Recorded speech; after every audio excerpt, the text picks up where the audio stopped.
प्यारे मित्रों, आज के इस वीडियो में हम पथवारी की कहानी सुनेंगे।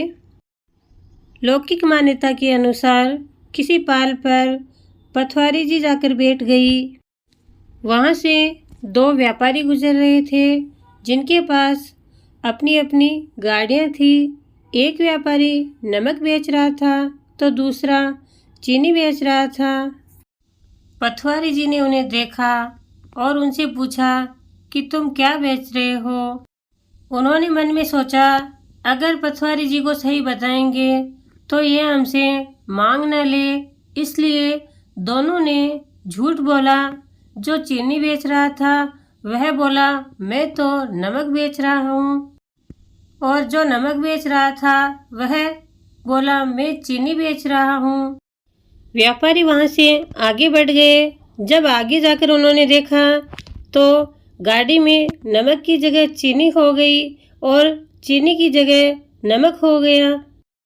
वे दोनों व्यापारी एक दूसरे पर चोरी का आरोप लगाकर आपस में झगड़ने लगे। रास्ते में एक सज्जन पुरुष आ रहे थे। उन्होंने दोनों व्यापारियों को झगड़ते हुए देखा तो उनसे झगड़ने का कारण पूछा।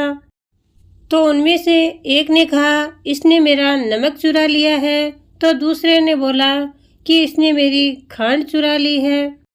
सज्जन पुरुष ने पूछा क्या तुम्हें रास्ते में कोई मिला था?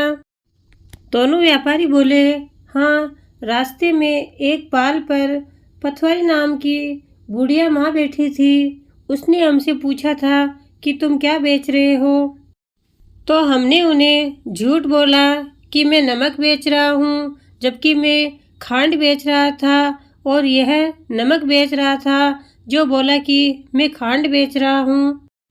दोनों व्यापारियों की बात सुनकर सज्जन पुरुष बोला कि यह काम उस बुढ़िया माँ का ही लगता है, इसलिए तुम दोनों उसके पास जाओ, शायद तुम्हारी समस्या का वहाँ समाधान हो जाए। उन दोनों व्यापारियों को एहसास हुआ कि हमने झूठ बोला था, शायद इसीलिए यह सब हमारे साथ हुआ है।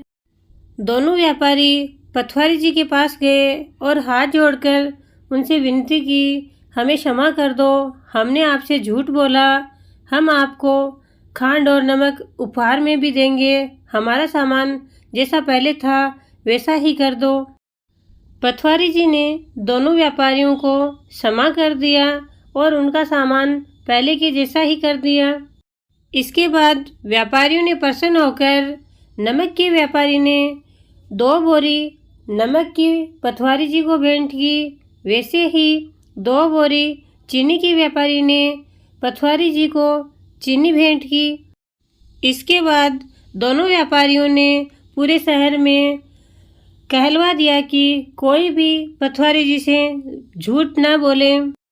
हे पथवारी माता, जैसा पहले व्यापारियों के साथ किया वैसा किसी के साथ मत करना, और जैसा बाद में व्यापारियों के साथ किया, नमक का नमक और चीनी का चीनी, वैसा सबके साथ करना। और कहानी कहने वाले, हुंकारा भरने वाले और सारे परिवार पर अपना आशीर्वाद बनाए रखना। हे पथवारी माता, कहानी अधूरी हो तो पूरी करना, पूरी हो तो मान रखना, भूल चूक लेनी देनी माफ़ करना।